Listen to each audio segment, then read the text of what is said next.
started.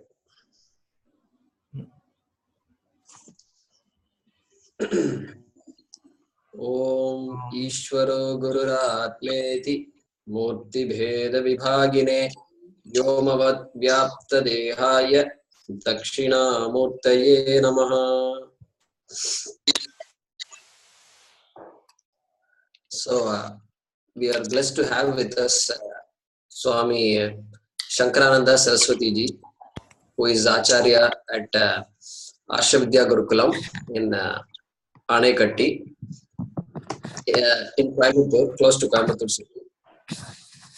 And, so as many of you know, with the Swamiji, whom we call Swami Dayananda Saraswati ji as, has set up 3 Ashavidya Gurukulams in India and 1 in US. And so Swami Shankaranandaji studied under for many years, and while he was working in New York and New Jersey in the financial service industry, one fine day he decided he wanted to get into Vedanta full time. So he started attending a course in Nagpur in 2004. And then after finishing that long-term course, he started teaching in the US for some time. And that was actually, I have some vivid memories of attending his Panini classes. It was the first online class that I attended. Those days, 2007, 8, probably 8 or so. And it was not a video class like this, but it was an audio class with screen sharing. So I have good memories of that. And after that, he came to Coimbatore, and he taught I was very blessed to learn from him the last long-term course. And so he's now Acharya here at Ashavidya Gurukulam. And blessed to Namaskara to Swamiji, Manasika and Namaskara. We have to be a little creative in this online setup. So Swamiji, we are very happy to have you here. And I will, I will unmute you now. Now you're unmuted. Oh, namaste all of you. So Swamiji, you have, so I have put you on spotlight, means everybody can see your image on the screen. And you, now what you can do is you have something called gallery view, which if you can click, then you can see all students. Okay. On the top right or something, you should have. Let me see. Yeah, I think I see 2 pictures. Gallery view. Okay. Yeah. Okay. I see it. Fair enough. Let's start. Yes, Swamiji. Swamiji.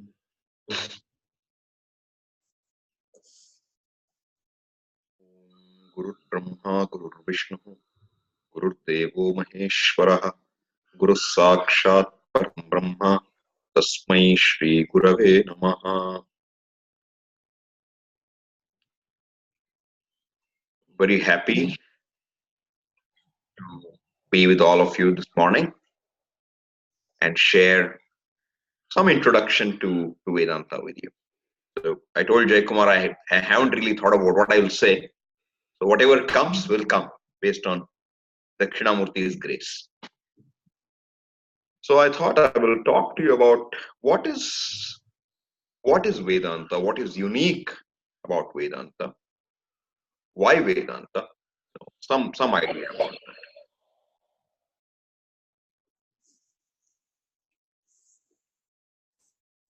The basic fact about human life is that we never seem to be satisfied with the way we are. There's always something which seems to be lacking, and we want something to be different. Really, it's not that we want something to be different. We are not able to accept ourselves given how we see ourselves. I am unacceptable to myself as I am, and my attempt through every single pursuit of mine, through every effort of mine, is to find an acceptable me. And this attempt, we spend the whole life without looking into whether this attempt to become successful can bear fruit or not. Is this the right way to go about it? This is something we don't do. Self-identity, which is taken for granted, and with that self-identity, we continue. This is how a normal pursuit of life is. Any philosophy that you know, in general, accepts this problem to be a real problem. The problem is real, your seeking is real. The solution, therefore, must be a real solution. With this approach, people approach the problem. And any solution that comes with this is something which comes in time. A problem comes in time, a problem is then solved in time. And whatever is produced in time, you should recognize, will also potentially go away in time. Whatever begins can end. Whatever begins in time will end in time. And whatever brought about the problem earlier can recur and bring back the problem. So this is how we look into realities. And the text you're studying, I believe now, is Tattva Bodha. What does Tattva Bodha mean? Tattvam literally means thatness.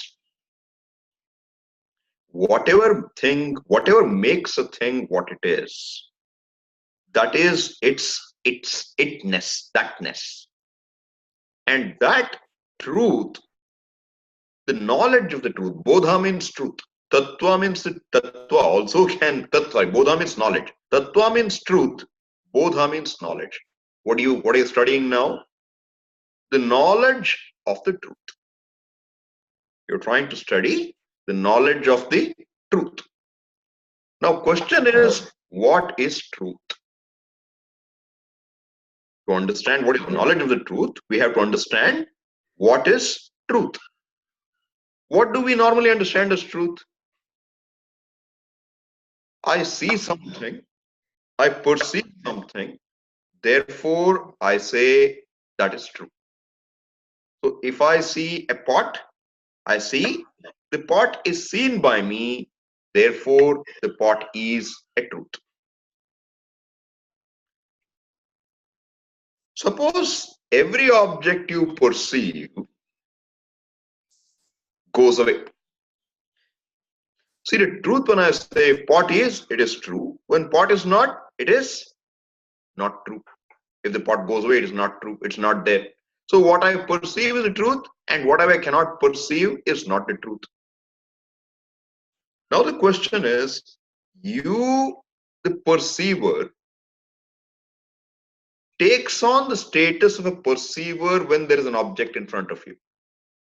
And when that object somehow goes away, your perceiver status also goes away. Correct? See, look at how we look at ourselves in general. I ask you, are you a father? Are you a son? When will you be a son or a daughter? When you see your parents, you will take yourself to be a son or daughter. If you see your spouse, you will call yourself a spouse. If you are at work, in a work environment, you say, I am an employee or a consultant or whatever you call yourself. If you see yourself in doing some preparation of food, you'll call yourself a cook. If you see yourself in a hospital, you'll call yourself a patient. I ask you, what do you see yourself when there is nothing to perceive? If you're not looking at anything, see, each of these is a standpoint. You are a son or daughter, you are a sibling, you are a spouse, you are an employee, you are a citizen. All these are relative realities. The question is, are you all of them together? You are not. Are you any one of them every time? Because if you are a son, then a son or daughter cannot relate to the spouse. That relationship is very different. A spouse cannot relate with an employee. The question is, who is the one who dons all these hats? Who is the one who is the son, the daughter, who is the sibling, who is the employer, and yet is not any one of them? Because if you are any one of them, that one identity should stick to you all the time. Do you know yourself distinct from these roles? Is there an identity for you distinct from all these roles? If I ask any of you to present your resume, introduce yourself to me, how would everyone introduce? How would we introduce ourselves? I am not saying it purely as how we should introduce ourselves in public. No, you can't go and say I am Atma, I am Brahman. That then you'll have no place in society very soon. Fact is, if you have to introduce yourself, how do you introduce yourself? If I say now we are all sitting in this class, you have to introduce yourself based on Tattva Bodha. How will you introduce yourself? I am the Tattva. Do you see it that way? Do you see yourself in a way? Do you know yourself as anything other than the various roles we play? If we don't, then we only know a relative existence. Unrelated, I don't know what I am or who I am. And interestingly, the solution to the problem, what is the problem? The problem is, as I said, I think that the world is not okay. The world as it is not okay. Therefore, what should I try to do? I should change the world till it suits me. Right? That is my attempt, one attempt. Second level of attempting is what? You look a little further and you say, look, the whole world is brought to me by my mind. Correct? Therefore, instead of changing the world, if I can change my own mind, that seems to be a solution. Because you are the way you are, I let you be, but I work on my mind to see that you are acceptable or I am acceptable to myself. So one whole spiritual pursuit will begin, because see, changing the world is samsari pursuit, which means everybody does that. So then when do you get a one step ahead? You say, now I'll work on my mind. So you become a yogi. You stone your mind. So where is the problem? Someone will say, thinking is a problem. Because if you are a thinking mind, then you'll see problem. So what's the solution then? The solution is stop the mind, freeze the mind. So then what is this? Yogaha chitta vritti nirodhaha. So this brings in yoga. And what is yoga's goal? Goal is to get into samadhi. What is samadhi? You have samadhi means total absorption and abidance and absorption. Absorption in what? How does absorption gained? He says chitta vritti nirodhaha. You stop everything else. Therefore just you are. No thinking. Therefore the attempt is what now? The conclusion is the thought is a problem. The solution is non-thinking. Is that the solution you want? How long will you be comfortable with yourself now? Till you are non-thinking. Do you want to live your life like a stone? Non-thinking? Is that what we want to do? Or do we want to run away from everybody and stay in a cave? What is it? Is the world a problem? Is my mind a problem? Or is there something else? Is there a problem or not? So the question is, whenever you say there's a problem, I will ask for whom? Who has the problem? You say, I have a problem. Obviously, you have a problem. Otherwise, why would you try to solve it? If you say, I have a problem, I ask you, who is the you who has a problem? Does the son have a problem? Does the daughter have a problem? Does the spouse have a problem? Does the sibling have a problem? Does the employer have a problem? Who has the problem? You tell me. Is there a problem without a role being associated? Swamiji, when I'm not associated with everybody, then I have an identity, correct? Yes, you do have an identity. What is identity? Our identity invariably lands somewhere in this zone, the body, mind, sense complex. But suppose you didn't have a mind for some time. Every day we all have an experience of being free from our mind. We all have a good night's sleep. We wake up in the morning. Now I'm saying, do you have a problem in sleep? Anybody? Deep sleep, not in half sleep, or in fact lack of sleep is a problem. That I didn't sleep well is a problem. But have you heard anybody goes to a doctor? Imagine, somebody goes to a doctor. Yes, what is your problem, sir? My problem, doctor, is I sleep very well. I slept yesterday. I slept day before. Every day I have a very good sleep. And I have no problem, doctor. That is my problem. Do you ever go to a doctor with that problem? Anybody? Does anybody complain about being happy? Having had a good night's sleep? No. So it looks like when I'm not around, which means the mind which I identify with is not around, then I'm okay.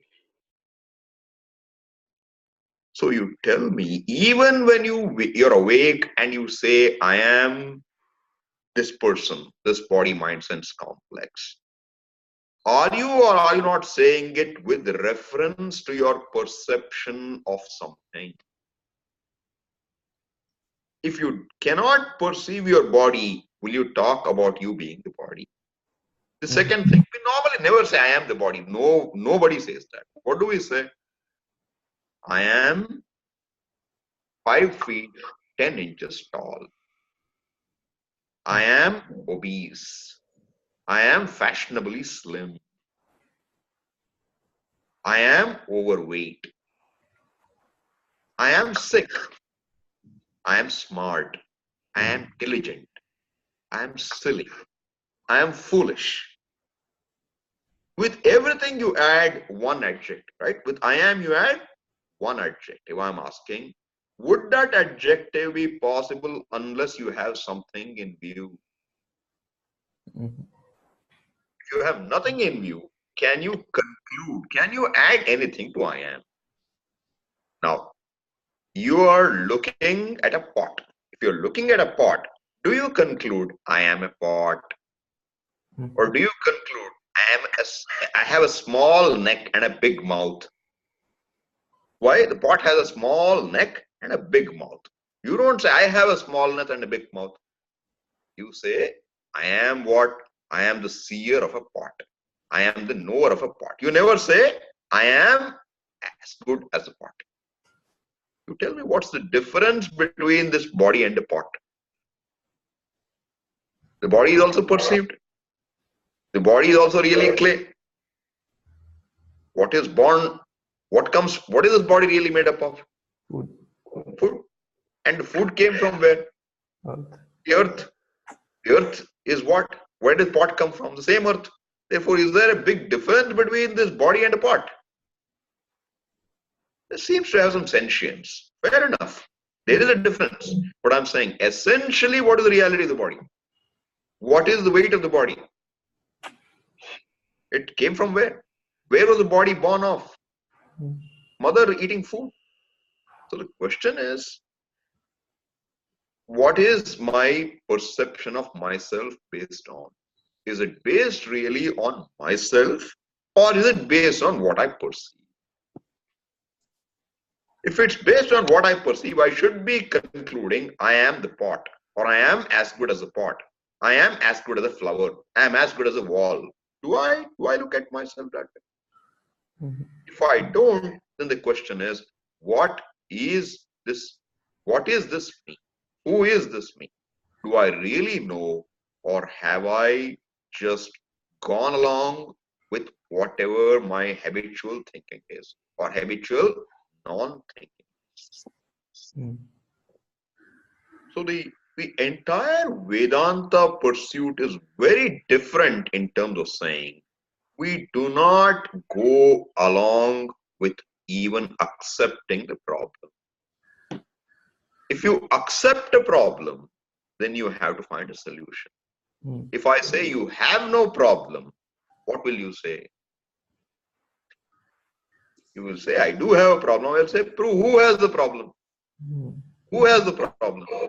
And if you say, I, who is obese, has a problem, I'm overweight, I will say that's the body's problem. No, I can't remember anything. I'm scatterbrained. That's the problem of the mind. Mm. No, I think I'm not healthy. I'm growing old. What is aging? The body is aging. You are aware of your age. You don't have a problem. Now you tell me, you, which is the you who has a problem which cannot be objectified? But if this has to be, if this is the approach, then you have to first understand what does it amount to now? You have to know what is the truth of yourself. See, a study of science, in a study of science, which we all accept as a truth, we don't have a problem. Science says something, if we say something is proven scientifically, normally everybody is happy accepting it.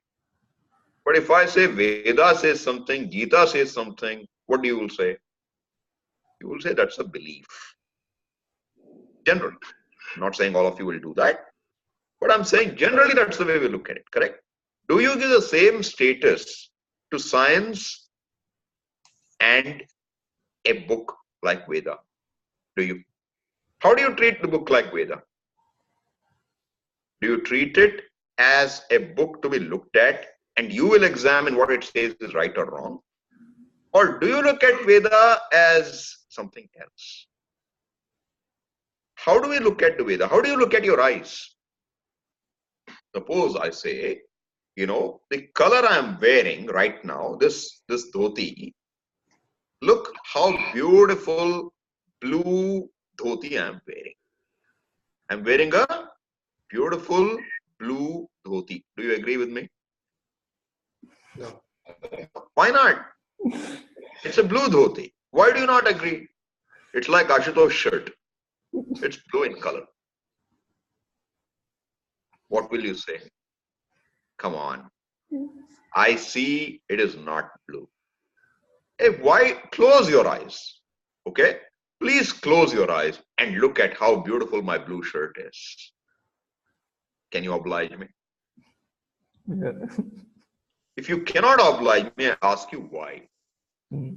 Why you cannot oblige me? Because for color, is there any other way of knowing color? You want to know what color I am wearing. What will you trust? I'll tell you. Why don't you close your eyes, use your ears and know the color of what I'm wearing? Can you oblige me? No. No. What proves color to you? Your eyes alone are the means of knowing color. Mm. Right? Yeah. Right. Now, the question is, can you see your own eyes? Mm. We are all very good. We can see every color. I want you to see the color of your own eyes. For passport application, you have to fill up, you know, what is the color of the eyes? How do you fill it up? Looking in a mirror. How do you look at your color of your eyes? You have to ask someone else, Mm. or you use a Mirror. reflecting surface, a mirror. Mm. Now I ask you, how will you know yourself? If you want to know your eyes, know the color of your eyes, you have to look at a mirror. If you want to know yourself, can you look at yourself? Can you stand on your own shoulder? Whatever you look at should be other than you or not. That you are objectifying something, is it you or it's an object other than you? If it's an object other than you, then I am asking you, how do you decide or how do you conclude about your own self-identity? What is the means to know your self-identity? If I say to you, there is this person who's just had 1-2 minute drinks in the evening, and he's saying, I am the Prime Minister of India. Modi has resigned yesterday. Now I am the Prime Minister. What will you say? Will you say, yeah, he's saying he must be the Prime Minister? What do you say? When you see a person who you can see is swinging from one side to another on the road, has a nice bottle in his hand or a can, and he's making this statement, I am the new Prime Minister. I have been given the oath yesterday. Did you see my cabinet? Modi is now a chaprasi in front of my room. He says this. What will you say? Will you accept him? Will you argue with him? What do? You say, this person doesn't know himself right now. He doesn't know himself right now. So what? Whatever he says, let me believe. Can you? You can't. Now I ask you, do you know yourself?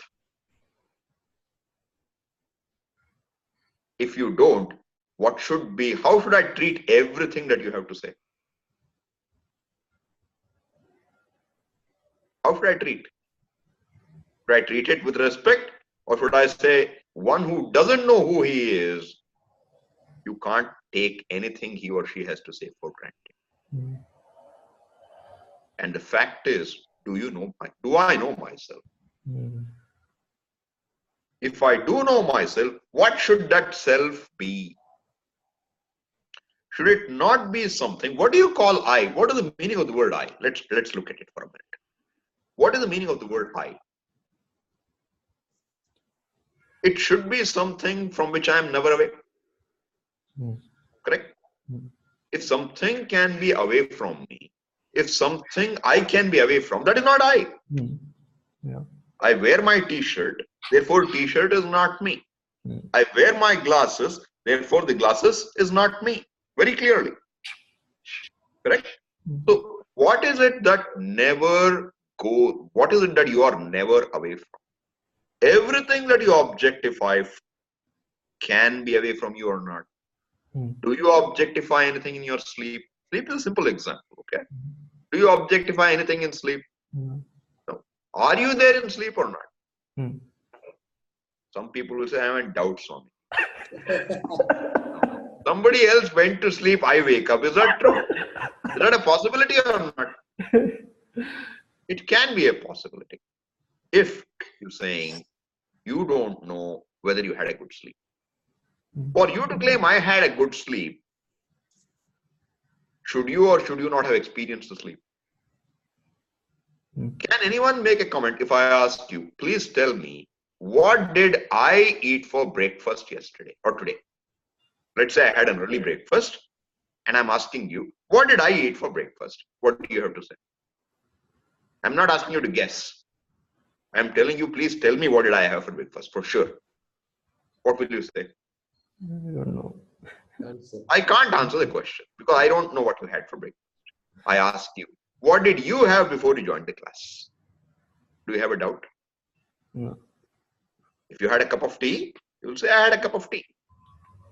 So the question is, anything that you have a knowledge of, should you have been a part of that knowledge gaining experience or not? You should have been. Therefore, if you say, I had a good sleep, you must have been there in sleep. Correct? Therefore, you must be in sleep. You must be in waking. You must be in dream. Otherwise, you can't talk of these experiences. I ask you, Who is it that you know of who is there in dream, who is there in sleep, and who is also there in waking? Do you know that you? I ask you to explain that you to me. If you say, I don't know, how are you going to know is the next question. Are you going to know it like a pot? Are you going to know it like the color of my dhoti? What is the means of knowledge to know yourself?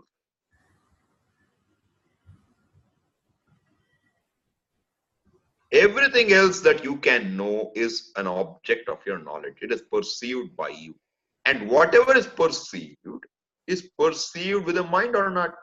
Yes. Can you know anything without your mind? No. Therefore, it looks like there are two things now, right? There is you, and there is your mind and the objects that it brings, the perceptions it brings in. I am not asking you to describe anything that your mind brings in. I am asking you, who are you? What is the means of knowledge you have to know that? How does science operate? What is the basis for science? You, the observer, observes the world consistently, methodically, you draw certain conclusions based on what you observe. And you say, anybody else can verify these conclusions by doing whatever I did, correct? Yes. Therefore, science truth is based on what?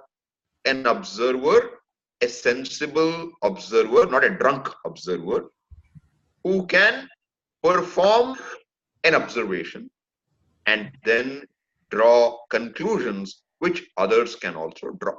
Because the observation is open. And there are bases whether your conclusions are right or not. So if I say, a person had a glass of Coke, along with some vodka. And another time the person has Coke, along with another drink. Okay, he has it with rum. Now he concludes, he's a very brilliant scientist, he concludes, since Coke plus vodka intoxicates, Coke plus rum intoxicates, therefore what? Coke intoxicates. Is that a good conclusion? Valid conclusion? Because what was common to both? Coke was common to both. Coke is Coca-Cola, okay? So if it's common to both, that must be the intoxicant. Is that correct? What do you say? That is not scientific. How should you do? First, you do an experiment. Take only Coke and see if it intoxicates or not. If it doesn't, your conclusions are invalid. Correct. But I'm saying the whole conclusion, there's a method. There is an observation, a reliable observation by a sensible person, and then you examine those observations and you try to glean some knowledge from it. That's how every scientific discovery is. There is nothing else to it. In fact, science relies on observation. As soon as you say it relies on observation, you are relying, you're looking at a world. Who is the observer? How will you know? How will you get to the truth of the observer with observation? With what will you observe yourself? With what will you observe yourself? To see your eyes, you need a mirror. To look into your ears, you can't do so. You need to go to an ENT specialist. To look into your stomach, what do you need? You need another fellow. You cannot look into yourself. I ask you, how will you look into yourself? This is what is called, you need a means of knowledge to look into yourself. That means of knowledge is a word mirror. It's a mirror of words. A mirror of words. What is mirror of words? The Veda is a mirror of words. The Shastra is a mirror of words. please first recognize the fact that without a mirror, you cannot see yourself. Therefore, science does not have the ability to show you the truth of yourself. So this idea that all knowledge should be scientific must be first carefully set aside. Because unless we uncondition our thinking, Vedanta will not do anything for us. If you look at Vedanta as just a set of words that you are going to understand by yourself, you are taking yourself for a ride. Vedanta is a means of knowledge.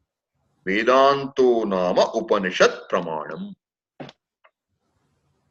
So Tattva Bodha, the Tattvam, the truth we are talking about is not the truth of just the observed world.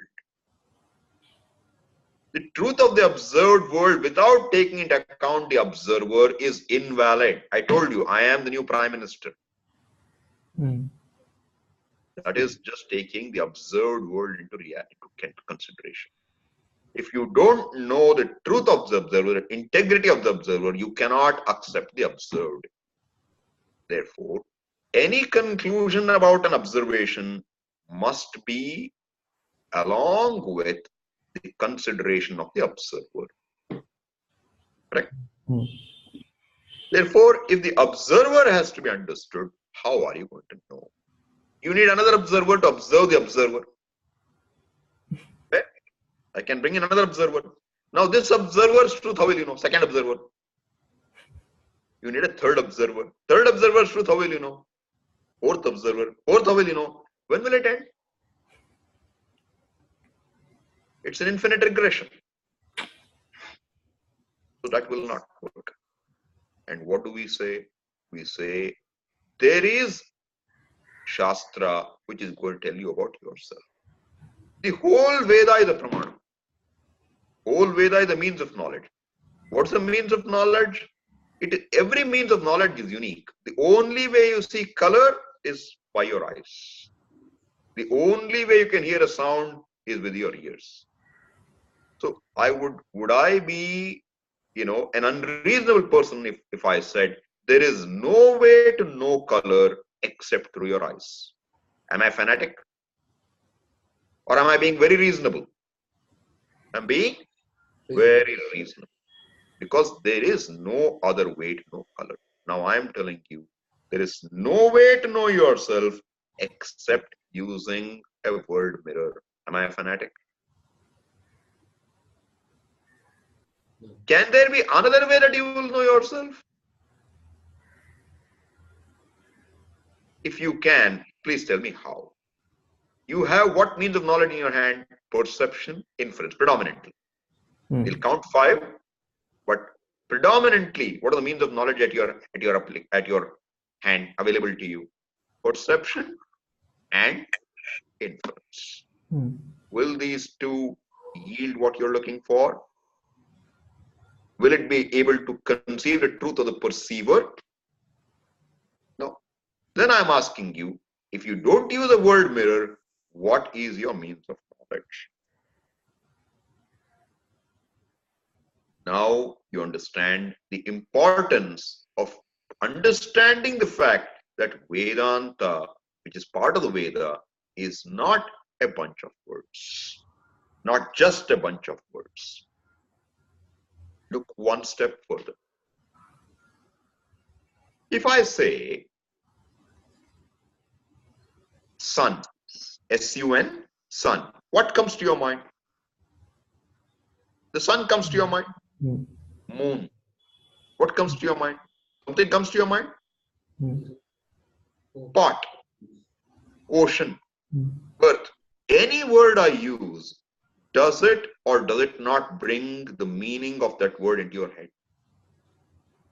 How do you understand a word when I use it? Except through the meaning. Suppose I said, Ganta Bota. What do you understand? You want me to repeat it? Even I don't know what I said. Okay. I can make up a word in a moment, right? Crapupa. What are you going to understand with that word? Nothing. So can I use words which you don't understand, I don't understand, to make you see anything? Will it be meaningful? No. I have to use a word that you know. And every word that you know, you already know it with a meaning or not. Yeah. Suppose you don't know a word, okay? Suppose you don't know something. Then what do I do? How do I make you see how do I introduce a new word to you? How do we learn any new things in the world? You know, you learn in terms of what you know, isn't it? So suppose I ask you, do you know what is chiaroscuro? This is an existent word, okay? Okay. Do you know what it is? Or I ask you a simpler word. Do you know what is triskaidekaphobia?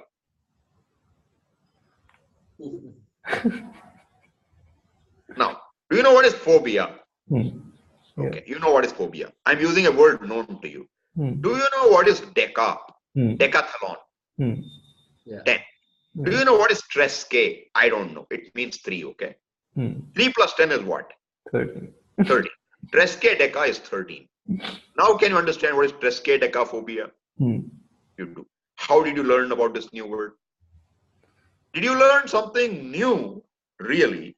Or did you learn a new association? A new word symbol, a sound symbol for a meaning in your head. You're only learning a new sound symbol for a meaning in your head, which is already there. Did you produce something new except a new association? Your whole knowledge of the world is in terms of words and meaning. Pada, padartha. Pada, padartha. Is there anything else? I have just completely stated what is knowledge. It's word and meaning.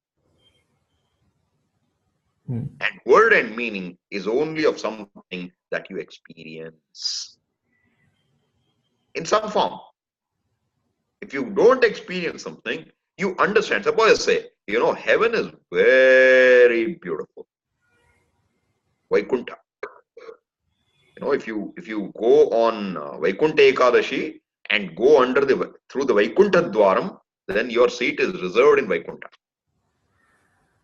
Now, why would you want to go to Vaikuntha unless you know what is Vaikuntha going to offer? So I explain what is Vaikuntha. Vaikuntha is a beautiful place. Weather is very salubrious. There is no disease, there is no aging. Everybody is nice to you. Everything you want, you just wish for it, it comes to you. Wherever you want to go, you just think of it, place, and you will be there. This is a kind of loka. Now you have an idea or not of what is Vaikuntha, but you understood it only in terms of what you already know. Words and meanings put together made you see something else which you don't know. And you have an idea of what Vaikuntha is. And if you like that idea, you will go to temple on Vaikuntha Ekadashi. Because you are being told, if you go through the door, you will have a seat in Vaikuntha. The question is there any knowledge that you have outside of words and meanings? And every word and meaning is an object. Padartha. Pada, padartha. Are you one more word and a meaning? If you are also a word and meaning, you would become an object. Therefore, how do you know that which is not the meaning of a word by using words? How? If I say big, you have an understanding. If I say small, you have an understanding. If I say pot, you have an understanding. If I say soft, you have an understanding. If I say hard, you have an understanding. If I say cold, you have an understanding. And if I said kaguga, you don't get any wiser. So how am I going to communicate something which is not the meaning of a word, and yet the only means we have to communicate is language? If words cannot explain, do you think you can explain it using science? Somebody will tell you, Swamiji, Dakshinamurti taught in Maunam. He sits like this, Chinmudra. Maunavyakya prakatita parabrahma tattvam yuvanam. And they will say, Swamiji, Ramana has said, Ramana Maharshi has said that silence speaks louder than words. Okay, so I will teach you. Who are you? Class is over. Do you get it? If words don't get it, are you going to get it without words? No. But the problem still stands. How are you going to see yourself other than as the meaning of a word? Are you the meaning of a word? Do you need to know a word to be who you are? I am saying to you, Vedanta's vision is all that is here is only one reality. All that is here is one reality. And that reality is who you are. How are you going to digest this? All that is here is one reality. That is me, Swamiji. Early morning, you don't have a better joke. This is what it'll appear like. It looks like a joke.